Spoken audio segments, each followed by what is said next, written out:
Houston is a city with millions of people, many of them from different cultures, religions, and nationalities.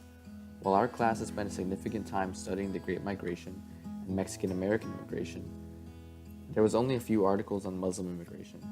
I decided to dive into this issue and explore Muslim immigration by talking to two of my closest friends on their experiences as Muslim Americans. Since 9/11, 52% of Americans believe that the West does not respect Muslims, this according to a Gallup poll. Again, this is perhaps best seen in the political rhetoric of the past decade. America counts millions of Muslims amongst our citizens. And Muslims make an incredibly valuable contribution to our country. Muslims are doctors, lawyers, law professors, members of the military, entrepreneurs, shopkeepers, moms and dads, and they need to be treated with respect.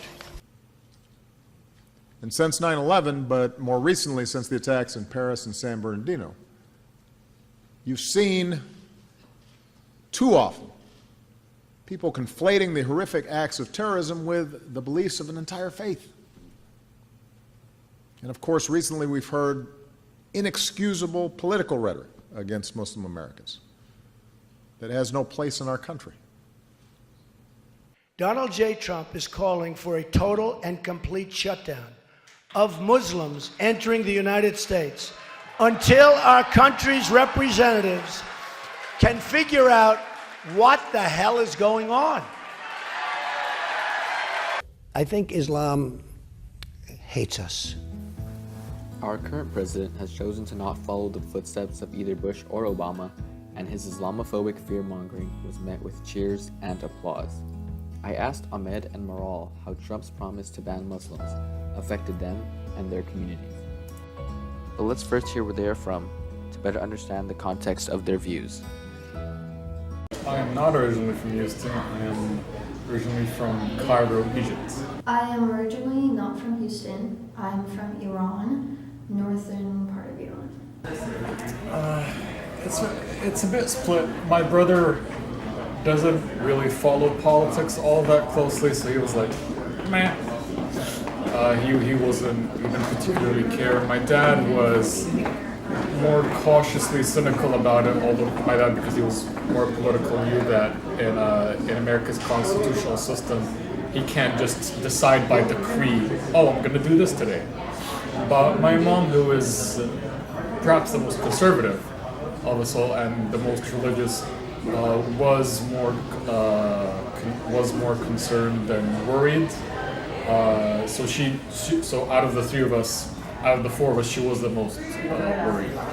The response to the Muslim ban in my family was mostly, I guess, a little bit of panic, because my parents don't like being associated as the other kind, like the Muslims that are known to America, if that makes any sense.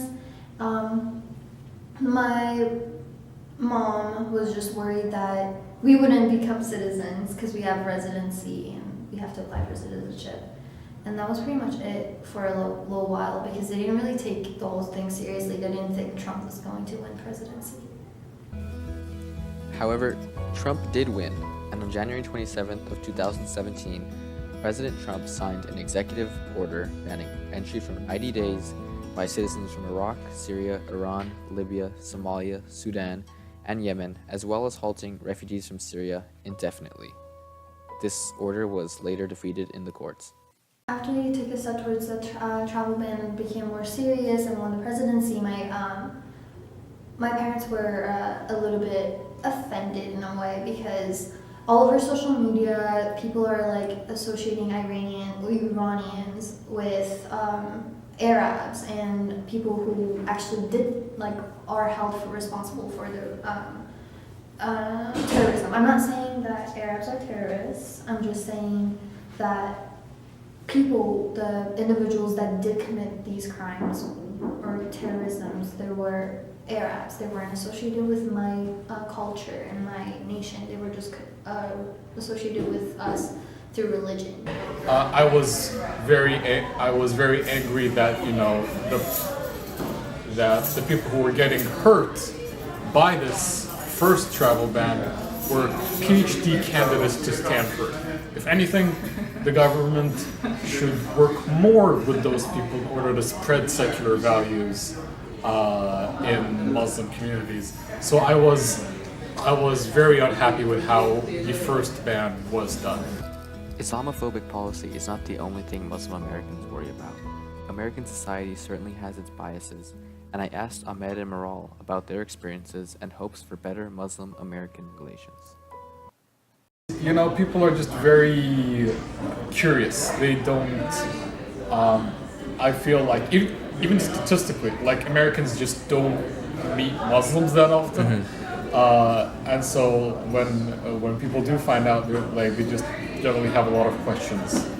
I've only noticed difference in treatment when I'm out with an American friend or a white friend. They direct questions or like statements towards them instead of me, and that's pretty much it. But other than that, I don't get treated differently when I'm by myself because I guess I don't let them treat me differently. I think the hope for it is that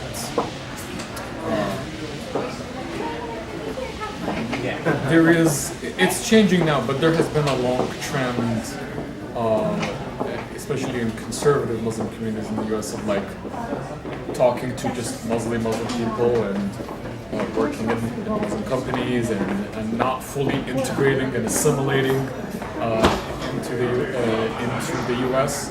And I feel if that changed, if we embrace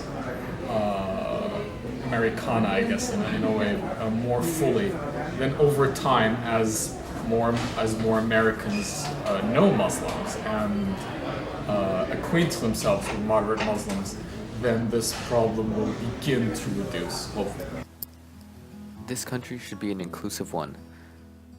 Though the struggles that have affected every outside group in both Houston and American history has not eluded the Muslim community.